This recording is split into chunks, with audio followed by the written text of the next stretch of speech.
রাজধানীর গুলশান তেজগাঁও লিংক রোডের আলোকে কনভেনশন হলে চলছে 3 দিনব্যাপী টার্কিশ গালা ফেস্ট 2026।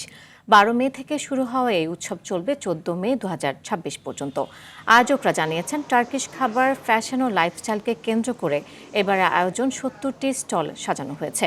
রয়েছে ঐতিহ্যবাহী খাবার, ডেজার্ট, পোশাক, হস্তশিল্প ও বিভিন্ন লাইফস্টাইল ব্র্যান্ডের স্টল।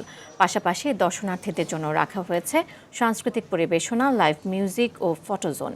সকাল 11টা থেকে রাত 11টায় উন্মুক্ত থাকবে উৎসব প্রাঙ্গণ। আয়োজকদের দাবি, পরিবার ও বন্ধুদের সঙ্গে সময় কাটানোর জন্য এটি একটি ব্যতিক্রমধর্মী সাংস্কৃতিক আয়োজন।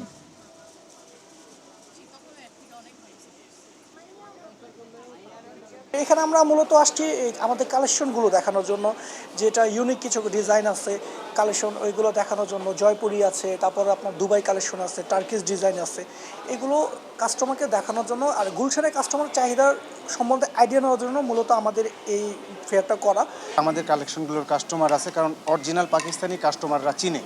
আমাদের ড্রেসগুলো যখন দেখে তারা বুঝতে পারে যে এটা আসলেই অরিজিনাল। তারা এইসব এক্সিবিশনগুলো তো সাধারণত যারা ইসলামিক আইটেম নিয়ে কাজ করে তারা আসতে চায় না, একটু অন্য ক্লাস মনে করে। তো আমরা চাচ্ছিলাম এটা লিভাল করার জন্য।